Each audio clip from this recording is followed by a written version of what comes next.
আসসালামু আলাইকুম রহমতুল্লাহি ওবরকাতুহ নাহমাদুহু ওয়া নুসাল্লি আলা রাসূলিল কারীম আম্মা বাদ। ডিয়ার ফ্রেন্ডস, আশা করি প্রত্যেকেই ভালো আছেন। আলহামদুলিল্লাহ আমিও ভালো আছি। বন্ধুরা, স্বাস্থ্য বিষয়ক ইউটিউব চ্যানেল হাকিম ইরশাদুল বারীতে আপনাদেরকে স্বাগতম। সাথে আছে আমি হাকিম ইরশাদুল বারী। বন্ধুরা,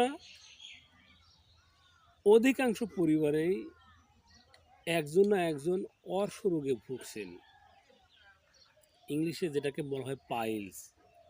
বন্ধুরা, কোষ্ঠকাঠিন্যজনিত কারণেই সাধারণত এই পাইলস হয়ে থাকে।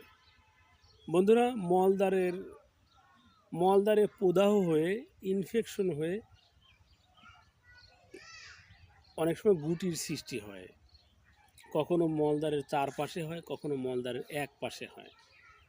বন্ধুরা, অনেক ব্যথাযুক্ত পায়খানা চাপলেই অনেকে টয়লেটে যেতেই খুবই ভয় পান। শিশুরা তো একটু অল্প বয়স্করা তো কান্নাকাটি করে পায়খানা করেন। অনেক সময় অনেক বয়স্ক ব্যক্তিকেও পায়খানায় গিয়ে চিৎকার চেঁচামেচি করতে শোনা যায়। বন্ধুরা, এই সমস্যার সমাধানে অনেক ভেষজ সেবন করেছেন, অনেক ঔষধপত্র সেবন করেছেন। বন্ধুরা, আমি হাকিম ইরশাদুল বারী আপনাদেরকে খুবই আস্থার সাথে একটি ভেষজের কথা বলবো, খুবই পরিচিত এবং মাঠে ঘাটে পর্যাপ্ত পরিমাণে পাওয়া যায় এমন একটি ভেষজ। বন্ধুরা, এটাকে বলা হয় ক্ষুদ্র ধুতুরা। বন্ধুরা, এর সাধারণত কাটা কাটা ফল হয়, গবাদি পশুর গায়ে লেগে যায়। ছোট ছোট ছেলেমেয়েরা সাধারণত চুলে আটকে খেলনা করে, অনেক সময় পোশাক আশাকের সাথে লাগিয়ে রাখে। বন্ধুরা, আশা করি চিনতে পেরেছেন। বন্ধুরা, কিভাবে কোন অংশটি সেবন করলে আপনার সমস্যার সমাধান হবে আমি সেটিই বলে দিচ্ছি। বন্ধুরা, এর ব্যবহার্য অংশ সাধারণত শিকড়।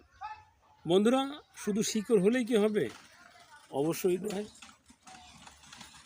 যে গাছের এখনও ফল হয়নি, অর্থাৎ কাটা কাটা ফল হয়নি, এরকম একটি গাছের শিকড়, নিচের যে অংশটি দেখতে পাচ্ছেন কালো অংশ বাদ দিয়ে সাদা অংশ, এটি নিয়ে পরিষ্কার করে ধুয়ে আপনি সরাসরি মুখে চিবিয়ে একটু মধুর সাথেও খেতে পারেন।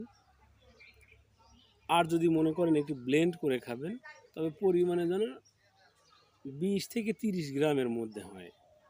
এতটুকু পরিমাণ কাঁচা শিকড় এটি সকালে খাওয়ার পরে শুধু একবার সেবন করলেই চলবে ইনশাল্লাহ। বন্ধুরা, আপনার যত জটিল কঠিন পাইলস হোক না কেন, অর্শ রোগ হোক না কেন, সমাধান হবেই হবে ইনশাল্লাহ। বন্ধুরা, এই ছিল আমাদের আজকে আলোচ্য বিষয়। ভিডিওটি ভালো লাগলে অবশ্যই লাইক দিবেন, কমেন্ট করবেন, সাবস্ক্রাইব করে সাথে